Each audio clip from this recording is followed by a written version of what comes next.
বিসমিল্লাহির রহমানুর রাহিম। প্রিয় দর্শক, আসসালামু আলাইকুম। দেশ বা দেশের বাইরে যে স্থান থেকে আমার এই অনুষ্ঠানটি দেখছেন তাদের সবাইকে ফার্মার্স ড্রিম চ্যানেলের পক্ষ থেকে জানাচ্ছি সাদর আমন্ত্রণ।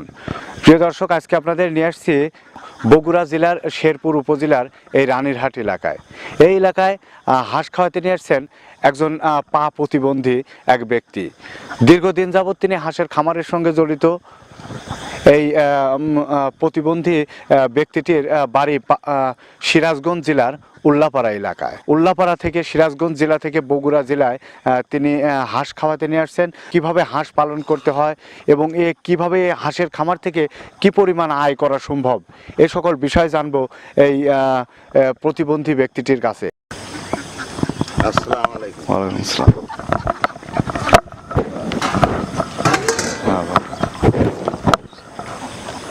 আসসালামু আলাইকুম। ওয়ালাইকুম সালাম। কাকা ভালো আছেন? আল্লাহর মর্যাদা ভালোই রেখেছেন। তো কাকা, আপনার নামটা? আমার নাম মোহাম্মদ দুলাল হোসেন। মোহাম্মদ দুলাল হোসেন। তো আপনার এই যে খামার দেখতে পাচ্ছি, এগুলো কি জাতের হাঁসের খামার? এগুলো মনে করেন ঝিনুক আছে, ক্যাম্বল আছে, রানার আছে, পিকিন আছে, এই আর কি সব মিক্সড আছে। জি, ওই তার মধ্যে ওই ঝিনুক এবং ক্যাম্বলই বেশিরভাগ। ওই আপনার পিকিন হঠাৎ দুটো একটা, যেমন আমার এই যে আপনার 900,000 হাঁসের মধ্যে মাত্র একটা ঝিনুক আছে, পিকিন আছে। জি, আর প্রায় শতকরা 80% ভাগই আপনার ক্যাম্বল। জি। আচ্ছা কাকা, আপনি এই যে প্রতিবন্ধী মানুষ, প্রতিবন্ধী, আপনি এইভাবে আসলে হাঁসের খামারে উদ্বুদ্ধ হলেন কিভাবে, আর এর আগে আপনি কি করতেন? ও আমি মনে করেন হাঁসের খামার করার আগে আপনি কি করতেন? বাড়িতে বসে থাকতাম। বাড়িতে বসে থাকতেন? জি। তো কিভাবে আপনি হাঁসের খামারে আসলেন? সেটা মনে করেন যে একটা ইতিহাস, জীবনে একটা ইতিহাসের মতো। যেমন আমি আর প্রতিবন্ধী অবস্থায় আমার মা বাবা আমাকে বিবাহ করায়, বা আমার ও যেটা বড় ছেলে, ওই ছেলে তখন ছোট, মানে কেবল সবেমাত্র গুড়গুড়ে হাঁটে। তো আপনার কাকি একদিন করছে কি, ওই কোথার থেকে ডিম এনে দুইটা মুরগির নিচে 20-25টা ডিম মানে বাতে দিছে, হাঁসের ডিম বাতে দিছে। যাই হোক, মনে করেন যে ওই কাউয়া টাউয়া চিলি মিলি লিয়ে টিয়াও মরে টেরাও মানে 12-13টা বাচ্চা বাঁচলো আর কি। তো এই 12-13টা বাচ্চার থেকে নিয়ে আমি প্রত্যেক দিন 10, 11, 12টা করে ডিম পেতাম প্রত্যেক দিন। তো এরকম মনে করেন যে দেখা গেল যে আমি 2-3 মাস খুব ভালো মানে কামাই আসলো আর কি। মানুষ ধান নিয়ে হাঁটে যায় আর আমি ডিম নিয়ে হাঁটে যাই প্রতিদিন 12টা ডিম দেখা যায় সপ্তাহে হ্যাঁ, সপ্তাহে একদিন হাটে নিয়ে যা বেশি 100-র উপরে। হ্যাঁ, এরকম প্রায় 70-80টা করে ডিম হয়। তো আমরা খাই ঘরে ঘরে দুজন, আমার ছেলে, ছোট একটা ছেলে, দেখা যায় আমার এতে সংসার খুব ভালো চলা হলো। এরকম চলতে চলতে এইভাবে আপনি হাঁসের খামারে উদ্বুদ্ধ হন? জি, এইভাবে চলতে চলতে হঠাৎ করে আমার এই হাঁসগুলো যে কোনো ভাবে রোগ হয়ে মারা গেল। এই 12-13টা হাঁস। আজ থেকে কত বছর আগের কথা? তাও আপাতত কমপক্ষে নিম্ন 20 বছর আগে হবে। কারণ ওই সময় তো তেমন চিকিৎসা ব্যবস্থাও ছিল, আর তখন আমি কিছু জানতাম না। প্রথম জীবন। তখন ওই হাঁস মারা যাওয়ার পরে তখন আমি চিন্তা করলাম কি, হাঁসের মধ্যে তো ভালো কামাই আছে। হ্যাঁ, দেখা গেল যে আমার এই 12-13টা হাঁস আমার সংসার টেনে নিয়ে যাচ্ছে। আসলে বাস্তব আমার তখন মনের মধ্যে হাঁসের লোক একটা মানে এসে গেল আর কি, আকর্ষণ এসে গেল। তখন আমি করলাম কি, মানে যে শখানে হাঁস কিনলাম। আমাদের গ্রামে এক ব্যাপারী আছে, ব্যাপারীর কাছে না, শখানে হাঁস কিনলাম, কিনা এই তো ধীরে ধীরে শুরু করলাম।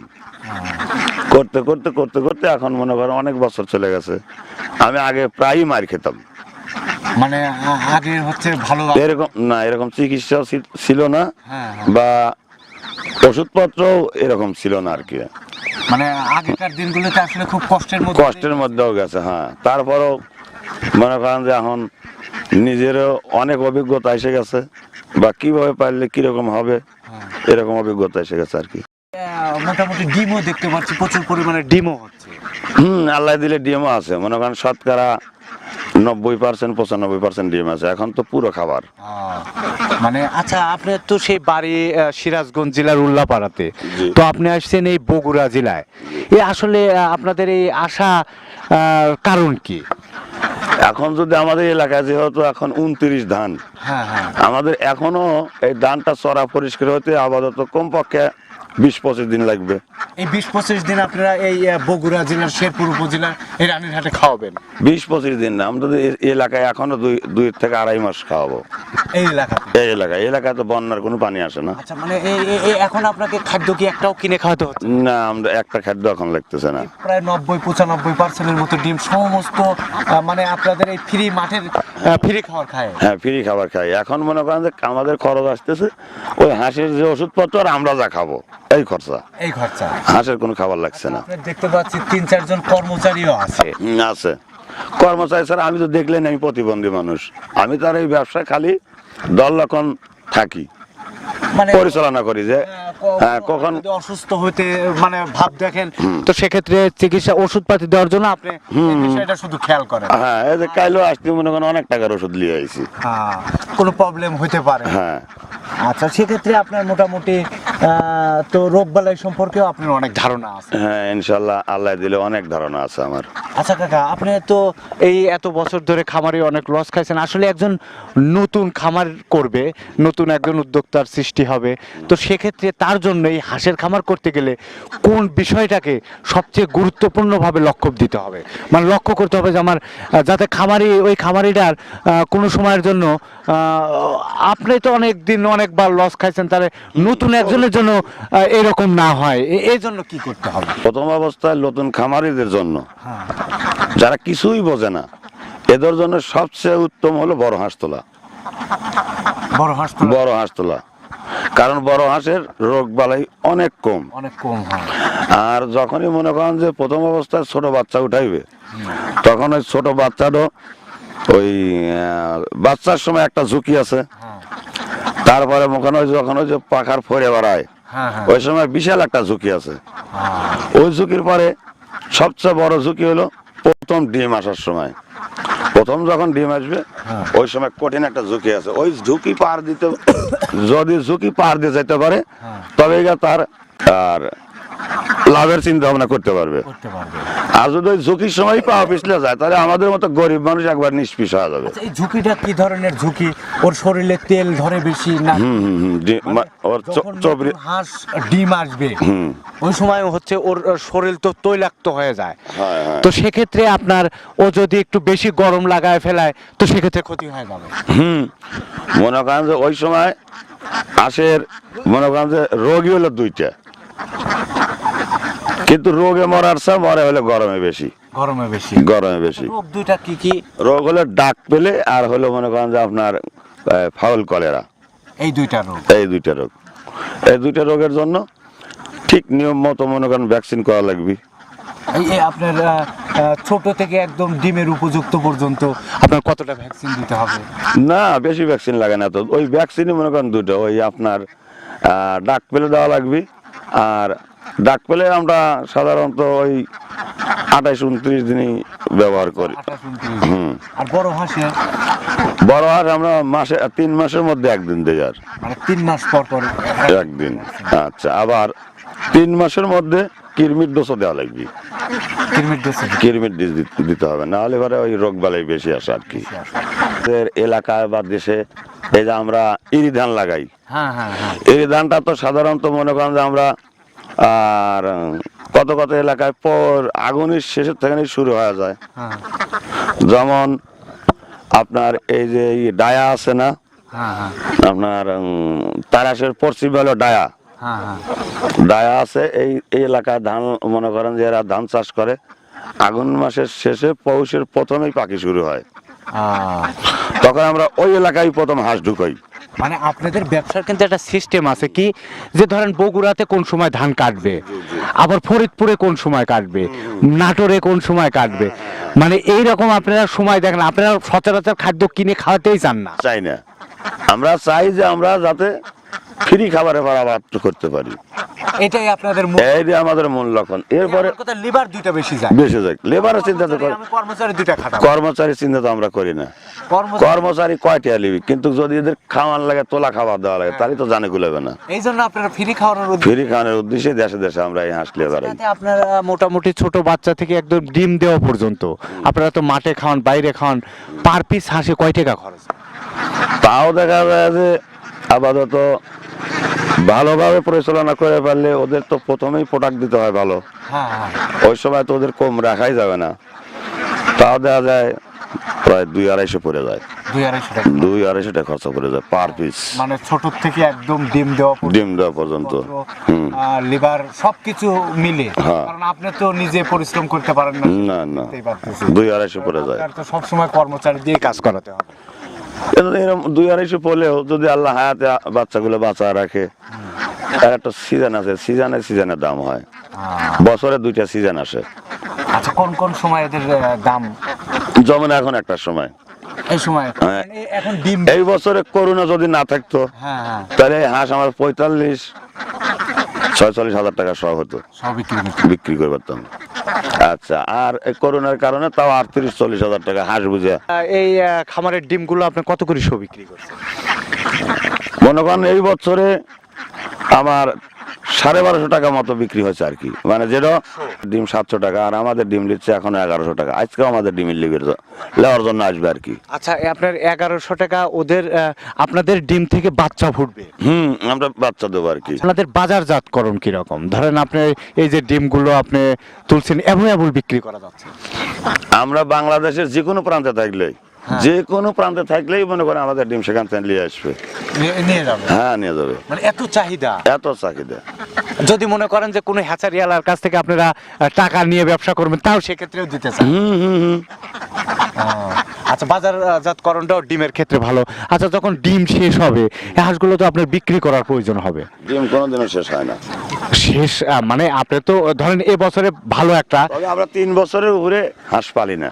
মানে ডিমের পার্সেন্ট মনে করেন যখন কমে যাবে, তখন ওই হাঁসটা আমরা ছেড়ে দিই। তখন দেখা যায় যে যারা ওই যে অজানা খামারি, ওই হাঁসের বয়স হলে রোগ ব্যাধি কম হয়, তখন ওরা ওই গুণে নিয়ে যায়, ও কাটাই চলে যায়। মানে প্রথম বছরে যদি 95% ডিম দেয়, দ্বিতীয় বছরে যায় 80% চলে 80%, 75% এরকম এসে যায়। এরকম আবার পরবর্তী বছরে তার চেয়েও কম 60-65% এসে যায়। আপনারা চিন্তা করেন যে এই তো শেষ হলে ধরেন আর নিবেন না, এই হাঁস থেকে আপনি আর ডিম নিতে চাচ্ছেন না, তখন আপনি কত করে শো বিক্রি করতে পারেন? তাও তখন কাটাই দর চলে যায়। দেখা যায় যে যদি মনে করেন ভালো হাঁস 35-40 হাজার টাকা সহ হয়, কাটাই বাজার 25-26 এরকম হয়, তখন ওই রেটে আমরা হাঁস ছেড়ে দিই, দিয়ে হয়তো বাচ্চা উঠে যাও। একজন খামারের জন্য কোন বিষয়টাকে তাকে সবচেয়ে বেশি গুরুত্ব সহকারে দেখতে হবে? সবচেয়ে গুরুত্ব সহকারে দেখতে হবে, মনে করেন যে হাঁসটা যেন গরম না লাগে। গরম এলে সবচেয়ে ভয়াবহ ক্ষতি করে হাঁসের জন্য। মানে এই একজন খামারিকে সব সময় তাকে এই বিষয়টা সচেতন থাকতে হবে। সপ্তাহ মাফিক একটা রুটিন থাকবে। রুটিন অনুযায়ী ওষুধগুলো যাতে একের পর এক যাতে প্রয়োগ করতে পারে, সেদিকে। সপ্তাহে কি ধরনের ভাবে ওষুধ ব্যবহার করবে একজন খামারি? যেমন মনে করেন সপ্তাহে 2-3 দিন অ্যান্টিবায়োটিক। হ্যাঁ, সপ্তাহে মনে করেন একদিন দিবি অ্যান্টিবায়োটিক। একদিন হয়তো অ্যান্টিবায়োটিক দিল, আর একদিন মনে করেন যে হয়তো ওই থাইমিন জিঙ্ক ব্যবহার করলো। মনে হয় যে থাইমিন জিঙ্ক হয়তো 2 দিন দিল, দেওয়ার পরে একদিন হয়তো সাদা পানি দিল। আচ্ছা, তারপরে হয়তো আবার 2 দিন আপনার ক্যালসিয়াম জাতীয় ওষুধ দিল।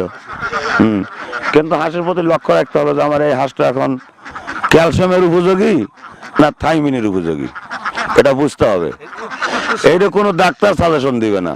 ডাক্তার খালি আপনি গেলে বস্তা ওষুধ দিয়েই দিবে। এটা আমার নিজের থাকতে হবে। যেমন আজকে রাত্রে ঝড়ি হয়েছে, বৃষ্টি হয়েছে, সারা রাত্রে খুব ঝড় বৃষ্টি হয়েছে। এখন আমার চিন্তা করা লাগবে যে রাত্রে তো হাঁস আমার ঠান্ডায় বিচ্ছে। কালকের আগের দিন হয়তো অ্যান্টিবায়োটিক করেছি, আমি নিজে জানি যে আর এই সপ্তাহের মধ্যে করতে হবে না। কিন্তু আমার বুঝতে হবে যে না, আজকে রাত্রে আমার হাঁস চাপ পাইছে, তাহলে আমার হাঁসকে এখন কি করতে হবে? তাহলে আমার বিকালে আমার একটা ছোট্ট করে একটা হালকা অ্যান্টিবায়োটিক দিতে হবে, যাতে ওই ঠান্ডাটা শরীরে না বসে।